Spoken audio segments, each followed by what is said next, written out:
Halo, saya adalah Almunika Sindifatika Sari. Saya merupakan pengajar di Departemen Hukum Adat, Fakultas Hukum Universitas Gadjah Mada yang diangkat sejak tahun 2022. Saya merupakan koordinator mata kuliah Hukum Adat dan Perkembangannya. Mata kuliah ini dilaksanakan pada semester genap dan kemudian disampaikan secara tim teaching. Jadi di dalam mata kuliah ini kami memiliki 5 pengajar dengan saya sebagai koordinatornya. Saya akan menjelaskan bagaimana deskripsi dari mata kuliah ini. Jadi sesuai dengan namanya, hukum adat dan perkembangannya. Sehingga yang harus kami sampaikan dalam mata kuliah ini merupakan perkembangan dari hukum adat tersebut. Perkembangan ini kami ambil dari bagaimana hukum adat sudah diadopsi di dalam berbagai kebijakan dan peraturan yang diproduksi oleh negara atau dalam hal ini pemerintah pusat, pemerintah daerah hingga pemerintah desa. Kemudian bagaimana hukum adat juga digunakan oleh para pihak ketika bersengketa di dalam pengadilan. Dan bagaimana hakim menilai, menggunakan, dan mempertimbangkan keberlakuan hukum adat di dalam putusan pengadilan. Kemudian yang terakhir, bagaimana perkembangan kedudukan hukum adat atau kuasa hukum adat ketika dia akan berinteraksi dengan hukum non-adat, seperti hukum negara, peraturan perundang-undangan ataupun kebijakan. Kemudian dalam tataran global kita memiliki struktur hukum internasional. Kita juga tidak bisa luput bahwa semakin terkini perkembangan pengakuan terhadap keberadaan hukum adat pada level internasional tidak dapat diragukan lagi. Sudah ada banyak serangkaian convention internasional yang menggunakan hukum adat, menghormati dan mengakui keberadaannya. Kemudian, mata kuliah ini memiliki 4 capaian pembelajaran lulusan. Dari keempat CPL yang tadi saya sampaikan, kami turunkan ke dalam 5 CPMK atau capaian pembelajaran mata kuliah. Jadi kami memiliki 5 CPMK pada mata kuliah Hukum Adat dan Perkembangannya. Pertama, kami mengharapkan mahasiswa mampu menjelaskan hukum adat di dalam putusan pengadilan, penyelesaian sengketa non-litigasi, kebijakan atau peraturan perundang-undangan, serta penyelenggaraan negara di dalam perkembangan internasional juga termasuk, dan persinggungannya dengan berbagai isu persoalan di dalam masyarakat seperti bisnis, hukum keluarga, isu-isu sumber daya alam atau agraria, dan juga lingkungan. Yang kedua, mahasiswa mampu menerapkan konsep, asas, sifat di dalam hukum adat pada kasus terkait dengan bidang bisnis, keluarga, agraria, dan lingkungan. Mampu menganalisis penggunaan konsep atau asas serta sifat dari hukum adat di dalam putusan pengadilan, kebijakan atau peraturan perundang-undangan, dan juga penyelesaian sengketa non-litigasi.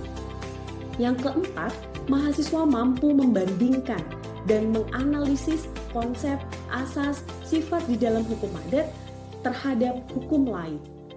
Dan CPMK yang terakhir, kami mengharapkan mahasiswa mampu bekerja sama antara satu mahasiswa dengan mahasiswa yang lain di dalam menganalisis kasus dengan menerapkan konsep, asas, sifat dari hukum adat.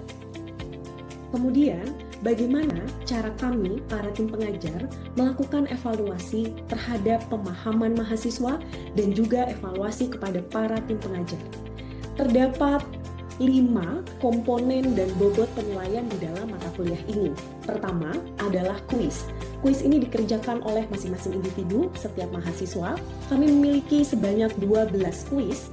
6 kuis dikerjakan sebelum UTS dan 6 kuis dikerjakan setelah UTS. 12 kuis ini kami organisasikan di dalam satu teknologi pengajaran yang dikembangkan oleh UGM bernama ELOK. Nanti akan saya tunjukkan. Kemudian, 12 kuis ini harus dikerjakan oleh mahasiswa setiap kuisnya sebelum mata kuliah ini dilaksanakan. Karena para tim pengajar akan membahas kuis tersebut di saat pembelajaran berlangsung. Kemudian yang kedua adalah komponen tugas. Sebetulnya kami memiliki 2 komponen tugas. Tugas ini dikerjakan secara kelompok. Ada tugas pertama yang harus dikerjakan sebelum UTS, dan tugas kelompok kedua dikerjakan setelah UTS. Pengorganisasian tugas ini juga kami lakukan di dalam ELOK. Karena ELOK adalah organisasi tata kelola pembelajaran yang sangat efektif. Sehingga mahasiswa dapat menyedot, materi pembelajaran, dan kami para dosen juga dapat memberikan materi pembelajaran di dalam sistem tersebut. Tugas yang kami berikan adalah mahasiswa mencari satu putusan dari berbagai level dan dari berbagai cakupan perkara. Kemudian dianalisis. Kami akan berikan pertanyaan-pertanyaan kunci yang membantu mahasiswa untuk mendiskusikan dan menganalisis bagian putusan seperti apa yang perlu mereka perhatikan. Nah, bobot kuis tadi, satu kuis adalah 1, sehingga 12 kuis, ini total adalah 12. Sementara tugas kelompok 1 memiliki bobot 14%, dan tugas kelompok kedua memiliki bobot 14%. Kemudian, komponen yang keempat adalah ujian tengah semester. Seperti biasa, pada umumnya mahasiswa akan mengerjakan soal pada saat jadwal ujian yang telah ditentukan oleh fakultas. UTS ini memiliki bobot 30%. Rata-rata kami akan memberikan soal sebanyak 5-6 soal, dan karena ini nama mata kuliah adalah Hukum Adat dan Perkembangannya, maka karakter soal adalah menganalisis kasus. Dan yang terakhir adalah ujian akhir semester. Komponennya 30%. Cara pelaksanaan dan karakter soal sama seperti dengan UTS. Selanjutnya, saya akan menjelaskan bagaimana saya sebagai koordinator mengorganisasikan mata kuliah ini di dalam ELOK. ELOK sebagai e-learning center, open for knowledge and sharing. Nah, ini adalah halaman ELOK mata kuliah. Ini adalah tampilan topik-topik yang akan kami sampaikan. Nah, seperti tadi gitu ya, yang sudah dijelaskan juga. Nah, di sini para pengajar itu dapat mengorganisasikan materi atau reading materials yang perlu dibaca oleh mahasiswa sebelum perkuliahan berlangsung dan dipergunakan juga untuk mengerjakan kuis. Saya juga bisa langsung memberikan penilaian di dalam kuis ini, dan mahasiswa akan dapat mengakses feedback dan nilai setiap kuis dari para pengajar. Materi perkuliahan saya seperti PowerPoint ataupun misal ada audio visual itu juga dapat saya sampaikan. Nah, ini misalnya saya menggunakan satu audio visual ya, hasil dokumentasi dari Tempo, yang kemudian ini sangat membantu. Di samping ada literatur seperti artikel jurnal dan buku, ternyata audiovisual seperti ini lebih menarik bagi kalangan mahasiswa untuk memahami materi. Nah, jadi di sini mahasiswa dapat mengunggah pengerjaan kuisnya dan juga mengunggah pengerjaan tugas kelompoknya. Para dosen juga bisa langsung menyampaikan nilai, sehingga seluruh mahasiswa dapat langsung mengakses nilai serta feedback atas pengerjaan kuis dan tugas kelompok dari para dosen. Kemudian, bagaimana cara kami, para dosen, mengumumkan kepada mahasiswa jika terdapat informasi-informasi yang luput disampaikan di dalam ruang kelas? Nah, Universitas Gadjah Mada itu memiliki selain ELOK adalah Simaster. Simaster salah satunya kami gunakan di dalam pengajaran untuk mengumumkan. Di sini ada fitur e-learning, lalu pengumuman, dan beginilah tampilannya. Ini adalah pengumuman yang pernah saya sampaikan kepada seluruh mahasiswa. Jika terdapat kendala, para dosen tidak dapat mengajar sesuai jadwal, maka para dosen harus menyampaikan ketiadaan kelas dan penggantian kelas. Halo kawan-kawan semua, selamat siang. Siang, Mbak. Gimana nih kabarnya? Baik, Mbak. Oke.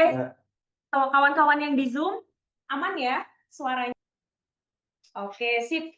Saya berharap kawan-kawan yang ada di Zoom juga bisa untuk on cam, dan jika kalau ada kendala dari suara atau tayangan PowerPoint saya tidak nampak gitu ya, kalian bisa beri efek di dalam Zoom, nanti saya akan perbaiki. Oke, kawan-kawan yang ini ada di ruang kelas, sudah makan siang belum ini? Sudah, Mbak. Wah, oke. Ini saya tinggal meraih ngantuknya ya, tapi semoga enggak ya. Oke. Ini sesuai dengan agenda perkuliahan yang minggu lalu sudah saya sampaikan. Jadi di kelas Hukum Adat dan Perkembangannya ini kita sudah masuk di pertemuan kedua ya dengan saya, tapi sudah ada pertemuan-pertemuan sebelumnya dengan beberapa dosen lainnya. Dan pertemuan kedua kita akan membahas soal sistem penguasaan atas tanah adat dan perkembangannya, gitu. Yang mana sebelum kuliah kawan-kawan sudah mengisi kuis dialog? Sudah. Oke, Tami sudah. Gifdan? Sudah, Mbak. Oke, sip. Muti, Elang? Sudah, Mbak. Oke, Jo? Sudah, Mbak. Oke. Nanti saya akan periksa dialog gitu ya, tapi saya cek ya ada yang sudah, ada yang belum gitu ya. Termasuk juga kawan-kawan juga jangan lupa di minggu depan sebelum kelas juga silahkan mengerjakan kuis ya. Itu sangat membantu dalam perkuliahan ini. Nah, ini referensi untuk hari ini. Yang ini juga referensi yang menjadi dasar kawan-kawan untuk mengerjakan kuis dialog gitu ya. Jadi ini semua open access, kawan-kawan sudah bisa akses dialog dan link-link yang sudah saya bagikan juga di Elo. Nah, ini sebetulnya karena ini adalah mata kuliah hukum adat dan perkembangannya, dia lanjutan dari hukum adat. Soal topiknya adalah tanah adat yang sebetulnya sudah secara asas, prinsip, kemudian kata kunci penting dalam tanah adat sudah disampaikan oleh saya juga di mata kuliah hukum adat semester lalu ya. Nah, jadi semester ini sebetulnya saya hanya soal dasar, saya hanya recall, lalu kemudian yang akan kita bahas itu perkembangannya, yaitu case by case, gitu ya. Nah, tapi sebelum di situ saya mau recall dulu nih soal apa sih sistem penguasaan tanah, gitu ya. Sistem penguasaan tanah dia dengan 3 hal. Jadi apa itu objeknya, siapa subjek pemegangnya, dan yang terakhir adalah bagaimana hubungan hukum antara objek, subjek, dan pemanfaatannya, gitu ya. Nah, bedanya kalau dia sistem penguasaan tanah secara informal, atau kalau di negara kita ini diatur oleh hukum adat, yang artinya hukum non-negara, dia memiliki aturan tersendiri yang disebut dengan hukum adat, dan apa itu objek tanahnya, siapa pemiliknya, bagaimana hubungan hukumnya, dia akan berbeda dengan konstruksi hukum formal atau hukum negara mengatur objek, subjek, dan hubungan hukum antara manusia dengan tanah atau sumber daya agraria. Ya. Nah, maka kawan-kawan akan semakin kesini mungkin akan merasa bingung, loh kemarin di hukum adat soal tanah, yang namanya kepemilikan itu tidak pemilik terkuat dan terpenuh. Tapi setelah belajar hukum tanah nasional lewat UPA gitu ya, misalnya yang ada di hukum UPA di apa? Hukum agraria atau hukum pertanahan? Hukum agraria dan pertanahan. Oke, dua-duanya ya. Pasti dikatakan dia adalah terkuat dan terpenuh, gitu ya. Nah, adakah yang mengalami kebingungan itu? Gitu. Jadi ada yang punya pengalaman kemudian, jadi ini sebenarnya hak milik itu yang mana sih? Menurut UPA atau menurut hukum adat? Ada yang pernah bertanya begitu, misal setelah belajar hukum adat dan hukum agraria ya? Ada? Pernah sih, Mbak. Oke, Tami gimana? Soalnya kan kalau misalkan di hukum pertanahan itu secara khusus, salah satu dosennya memang bilang kayak ini tuh, maksudnya hak milik itu tuh sebagai salah satu embang kuat. Tapi kalau di konsep adat itu, saya pernah dengar tentang muler-muler tuh, Mbak. Ya. Nah, itu yang membuat kesannya kayak, nah jadi sebenarnya hak kepemilikan individu tuh sekuat apa sih gitu loh. Karena Ya. di Indonesia kan tidak cuma hukum formal aja, tapi juga ada hukum adat. Itu yang kadang-kadang sering bikin bingung sih, Mbak. Oke. Hak milik ya. Dia tidak eksklusif. Betul, ada mulur mungkrat. Ini kata kunci yang bagus, Tami. Terus kemudian untuk hukum formal, menurut UPA, dia terkuat dan terpenuh. Nah, oke. Perbedaan ini perlu dipahami, kawan-kawan, karena ini nanti yang menjadi modal untuk memahami perkembangannya. Case by case gitu ya. Kok case ini begini, case itu begitu, gitulah. Tidak hanya di Indonesia, kawan-kawan, yang punya basis sistem penguasaan informal. Jadi seperti kita ketahui ya, belajar soal masyarakat adat di seluruh dunia gitu ya, dalam cakupan global, keberadaan masyarakat adat tidak hanya di Indonesia, misal di Australia, kemudian di mana lagi? Amerika Latin, Afrika, gitu ya. Nah, jadi ini sebenarnya sama gitu. Mereka memiliki satu sistem penguasaan informal, gitu ya. Nah, apa yang menjadi ketentuan umum ya supaya bisa membantu kita mengidentifikasi jadi mana bidang-bidang tanah yang penguasaannya itu berbasis informal, kan begitu? Apakah seluruh masyarakat hukum adat itu sudah pasti menguasai bidang tanah? Jawabannya, Pak. Muti enggak. Kenapa? Karena untuk penguasaan tanah di komunitas adat itu kan memang dia basisnya dan harus tunduk kepada hukum adatnya, dan biasanya itu untuk peraturan pengelolaannya kita serahkan kembali biasanya kepada kepala adat itu. Oke, artinya berarti ini sepertinya Muti tidak konsisten nih. Jadi kan pertanyaan saya adalah apakah seluruh masyarakat hukum adat, misal di Indonesia ya, kita bayangkan selalu menguasai sebidang tanah. Nah, kalau jawabannya Muti tadi tidak, tapi penjelasannya iya. Kalau kawan-kawan yang lain? Menurut saya mayoritas iya, Mbak. Ya. Tapi ada beberapa kelompok komunitas masyarakat hukum adat yang bersifat nomaden, Mbak. Oke. Contohnya suku anak dalam. Ya. Mungkin kalau kita ngomong sistem penguasaan tanah yang mereka lakukan pasti tentunya berbeda, Mbak. Karena mereka menganggap hutan itu commons, hutan itu milik bersama. Makanya tidak stay di satu titik. Oke, tidak stay di satu titik, tetapi artinya titik-titik yang mereka datangi itu ya berarti penguasaan mereka ya. Ya berarti boleh kita bilang semua masyarakat hukum adat itu pasti menguasai tanah. Karena kawan-kawan harus ingat, salah satu hak asal usul yang harus dimiliki oleh masyarakat hukum adat adalah ciri khasnya mereka itu karena menguasai tanah atau sumber daya agraria lainnya yang berada di dalam satu cakupan wilayah adat mereka. Nah, itu harus diingat ya. Nah, jadi mendeteksi mana masyarakat hukum adat itu sebenarnya bisa mendeteksi berangkat dari punya penguasaan atas tanah atau tidak. Gitu. Itu paling dasar di situ. Nah, ini ada 3 karakteristik umum. Gitu. 1, karakter komunal kuat yang ditandai dengan pengutamaan kepentingan kelompok. Tadi Elang sudah sebut kata kunci commons, ya. Jadi kepemilikannya orang suku anak dalam itu commons. Hutan itu commons. Hutan itu kami atau kita, bukan saya, bukan kamu, gitu ya. Jadi bukan satu individu. Yang kedua, konsekuensinya ketika dia adalah common property, kawan-kawan, hak milik itu tidak dipahami sebagai sesuatu yang eksklusif. Ya, jadi kalau seperti UPA, dia terkuat dan terpenuh, gitu ya. Tapi kalau hak milik di dalam hukum adat, hak milik atas tanah ya di dalam hukum adat, itu dia sesuatu yang tidak dapat diasingkan. Nih, jadi ini sangat berbeda ya dengan konstruksi hak milik menurut hukum pertanahan nasional. Jadi dia inalienability, tidak bisa diasingkan kepada orang luar. Ya. Hak milik hanya sebatas kewenangan untuk menggunakan dan memanfaatkan hasil, serta mengalihtangankan dengan cara mewariskan atau menjual, tapi menjualnya bukan kepada non-anggota masyarakat hukum adatnya. Jadi orang suku anak dalam menjual tanah kepada non-anggota suku anak dalam itu haram hukumnya. Ya. Tapi mungkin dalam perkembangannya hari ini kita bisa menemui itu. Namanya juga hukum adat adalah hukum yang dinamis. Oke, nah makanya itu yang perlu kita bahas. Perkembangannya apa sih gitu ya. Yang ketiga, sistem pembuktian. Ini yang saya kira menjadi pertanyaan kuis juga ya. Kawan-kawan mengidentifikasi, mencari tahu, jadi memilih satu komunitas kan, terus kemudian mengidentifikasi sistem pembuktiannya. Gimana caranya orang membuktikan bahwa itu tanahnya, ya. Jadi dalam kesejarahan gitu, sejarah ekologis ya, kepemilikan tanah itu dibuktikan dengan bukti-bukti non tertulis, ya. Kemudian non tertulis itu ungkapan saksi. Jadi kesaksian diri orang yang menguasai itulah.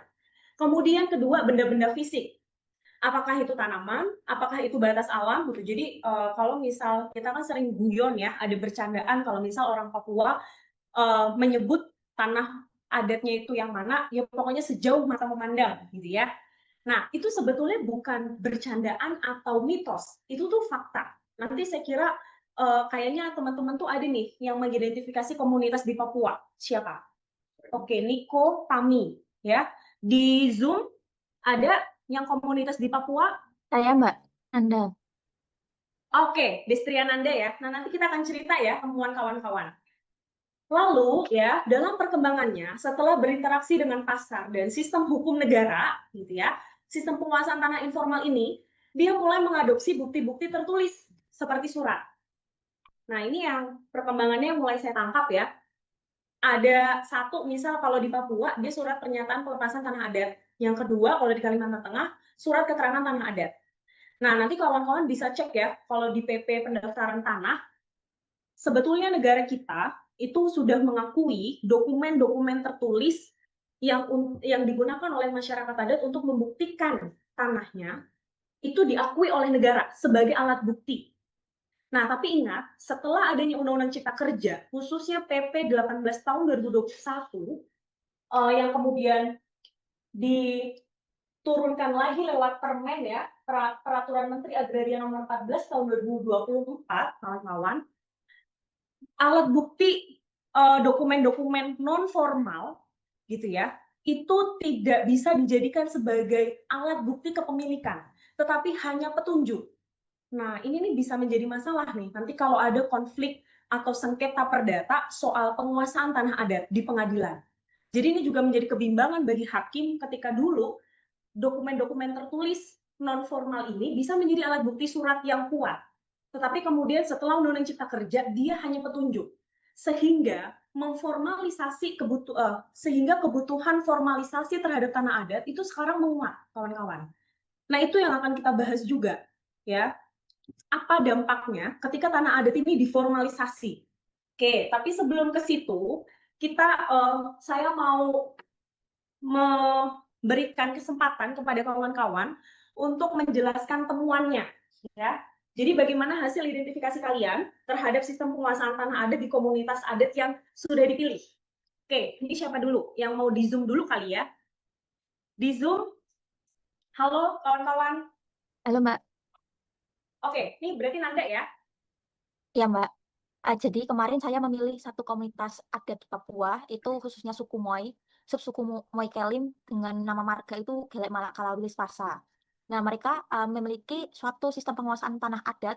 Kalau melihat ciri-ciri yang telah disampaikan tadi, mereka memenuhinya, yaitu pertama, adanya pengutamaan kepentingan kelompok dan fungsi sosial, yang mana ini terlihat dari penguasaan wilayah adat itu diakui secara penguasaan bersama betul. Jadi tidak ada penguasaan privat di dalamnya. Semua wilayah adat itu digunakan secara bersama-sama untuk kepentingan bersama-sama, baik itu berupa kebun, dusun sagu, ataupun perumahan. Jadi itu semua dimiliki oleh bersama. Kemudian hal ini menjadikan mereka itu tidak ada hak milik eksklusif di dalam masyarakat adat itu. Semua karena semuanya dilakukan untuk kepentingan bersama, jika ada seorang anggota yang ingin menggunakan suatu wilayah tertentu untuk kepentingan pribadi, mungkin dia ingin membuka kebun di suatu lahan tertentu, dia harus menginformasikan itu kepada kawan-kawan atau kepada anggota masyarakat adatnya yang lain begitu. Hal ini untuk menunjukkan adanya keterbukaan antara satu anggota dengan anggota yang lain, atau bisa disebut juga asas terang ya kalau dalam hukum adat itu. Nah, kemudian di sana juga tidak ada bukti tertulis Mbak dalam penguasaan tanahnya itu. Bukti penguasaan wilayah adat itu hanya diketahui melalui secara lisan begitu, dengan tanda-tanda alam seperti pohon, kemudian ada lembah, sungai seperti itu. Hal itu yang mereka ketahui bisa membedakan wilayah adat mereka dengan wilayah adat marga lain yang ada di sekitarnya. Itu sih Mbak yang kemarin saya identifikasi dari sistem penguasaan tanah adat di Gelek Malakalawilis Pasa. Oke, adakah makasih Nanda terhadap temuannya ya. Ini hasil identifikasi yang sangat baik karena komplit ya saya kira setidaknya dari 3 karakteristik umum sistem penguasaan tanah berbasis informal atau hukum adat itu ditemukan semua oleh Nanda di komunitas suku Moai khususnya submarga Gelek Malak ya. Nah, gimana kawan-kawan yang ada di sini? Apakah temuannya sama atau ada yang berbeda? Yang sama? Angkat tangan. Hampir sama sih Mbak. Hampir sama. Tami, oke. Tami komunitas apa nih? Kalau saya sih sebenarnya di suku Biak secara umum ya Mbak, suku Biak yang di Pulau Biak. Ya. Jadi sejauh yang saya pelajari kemarin, mereka itu memang ada sistem tanah marga. Jadi tapi biasanya tanah marga itu mereka melihat juga dari pohon keluarganya gitu loh. Misalkan dia punya marga Bawang Air, tapi dia melihat juga dari pohon keluarga mana, dia punya tanah adat di wilayah Biak Utara. Itu memang pemanfaatannya secara komunal untuk si satu pohon keluarga itu dari yang marga Bawang Air. Tapi memang bisa dalam tanda kutip dibagi-bagi, tapi cuma bukan dibagi secara absolut gitu ke antar anggota keluarga dari si marga Bawang Air ini. Nah terus mereka karena hanya apa ya, ibaratnya itu bukan absolut, jadi tidak ada hak milik yang bisa secara absolut untuk didaftarkan seperti itu. Nah, terus kalau misalkan masalah pembuktian, ini saya mengambil dari salah satu marga, yaitu marga Usior. Di surat pernyataan pelepasan hak atas tanah adat mereka itu, mereka memang batas-batasnya menggunakan batas sebelah utara itu nanti berbatasan dengan tanah adat milik Apolos Usior. Kalau misalkan batas baratnya tanah adat milik Daniel Usior dan sebagainya. Jadi mereka biasanya tidak pakai patok, tapi kayak tahu sama tahu, oh ini batasnya si A, si B. Oke, berarti pakai saksi ya. Iya. Sehingga batas setidaknya semua arah mata angin gitu ya, batas-batas bidangnya ini kesaksian itu harus lengkap, gitu Betul. kan? Dan ini juga seperti yang tadi saya sebutkan ya, di lokasinya kami yang kami pahami di dia, ternyata juga pakai nih surat pernyataan pelepasan tanah adat Iya. ya. Ini berarti mereka termasuk komunitas Papua yang tadi disebut dengan berkembang gitu ya. Dia masih dengan saksi tapi dengan tambahan gitu ya, dipakai dokumen surat. Kelompok yang kiri nih, Saya Mbak. silakan Elang. Jadi hasil identifikasi saya di komunitas Dayak Ngaju, Lewu Tekang, Kalimantan Oke. Tengah, Oke. yang hidup di Kabupaten Gunung Mas. Mm-mm. Mereka itu punya bukti penguasaan tanah ladangnya, itu namanya kaleka. Oke. Kaleka merupakan suatu formasi tumbuhan Ya. yang disusun secara setengah lingkaran. Ya. Nah, biasanya di setengah lingkaran tersebut, di tengah-tengahnya itu akan ditanam dengan pohon durian. Oke. Karena bagi masyarakat Dayak, pohon durian merupakan pohon yang sakral. Untuk satu keluarga yang telah menguasai bidang ladang tersebut, biasanya mereka memiliki satu kaleka, dan kaleka-kaleka tersebut biasanya sudah lebih dari 2 generasi dan sudah masuk ke generasi ketiga. Dan apabila terjadi jual beli tanah, mereka dapat tanah tersebut dapat dibuktikan kepemilikannya berdasarkan kaleka tersebut dan saksi batas. Oke. Maka jual beli tanah yang terjadi di Dayak Ngaju Lewu Tekang ini, mereka dilakukan bersama dengan saksi batas dan di depan kepala desa. Oke, ya. Nah, ini menarik ya, dari berbagai kelompok, setidaknya kita sudah ketemu 1, 2, 3, 4, 5, 6, sampai 7 komunitas ya, untuk membuktikan bahwa ini adalah bidang yang kami kuasai secara bersama, terus dari yang bersama dia dipecah-pecah ya, entah ini rumahnya Bapak A, Bapak C, gitu ya, atau kemudian kebun D, kebun Z, gitu kan. Dia satu adalah saksi. Jadi kesaksian orang itu menjadi penting. Ini juga membuktikan bahwa relasi kolektif di dalam masyarakat hukum adat itu harus ada. Karena kalau nggak ada nih, kalau mereka lagi marahan misalnya, atau lagi sengketa nih, wah ini bisa jadi mereka tidak mau bersaksi. Ya. Terus yang kedua, batas alam. Nah, kan menjadi menarik ketika sungainya hilang, rawanya hilang, sementara dari turun-temurun batasnya tadi ada sungai, batasnya tadi ada pohon durian. Nah, kalau pohon durian itu hilang, kalekanya hilang dong. Terus nanti orang kemana nih? Bagaimana cara dia untuk membuktikannya lagi? Jadi alam itu harus preserve, gitu ya. Jadi ini tuh seperti pembahasan kita hari ini semakin menguatkan argumen bahwa masyarakat hukum adat ini juga menjadi aktor yang penting dalam menjaga alam, kan gitu ya. Karena ternyata dalam kehidupannya alam ini sangat berfungsi krusial nih, gitu kan? Ada pertanyaan, Gifdan, Jo? Saya mungkin bisa Oke. menambahkan insight nih, Mbak. Oke, gimana? Niko? Terkait penggabungan terkait dengan batas alam dan dokumen tulis, saya rasa di lokasi yang saya baca referensi seperti Y dan Marin itu menjadi sangat, di antara sisi mungkin di dalam pembuktian, dalam penguasaan di depan negara itu sangat membantu gitu, dengan bukti bahwa ada dokumen tertulis, dokumen formal yang menunjukkan zona dari wilayahnya gitu. Tapi di sisi lain dokumen tulis tersebut juga menjadi susah dan kontroversial bagi mereka, susahnya dalam artian pemetaan untuk membuat dokumen tertulis tersebut, karena batas-batas alam tadi yang dimiliki oleh Y dan Marin itu mengikuti arah gerak alam gitu. Contohnya suara burung, tempat untuk jelajahnya kasuari, atau mungkin arah gerak dari sungai, yang mana sungai itu kan dinamis juga kan, Mbak.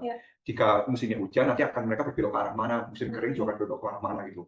Jadi arah batas alam itu sangat ditentukan oleh organisme atau mungkin karakteristik alam tersebut gitu, yang akhirnya menyulitkan bagi mereka dalam memformalkan tanah wilayahnya gitu. Akhirnya praktiknya sekarang ini mereka itu cenderung membuat itu menjadi lebih privat, dan akhirnya dari privat tersebut dan formal yang kota-kota tadi itu menimbulkan grey area bagi beberapa suku yang akhirnya nanti menimbulkan konflik di antara masyarakat tersebut. Ini menarik ya.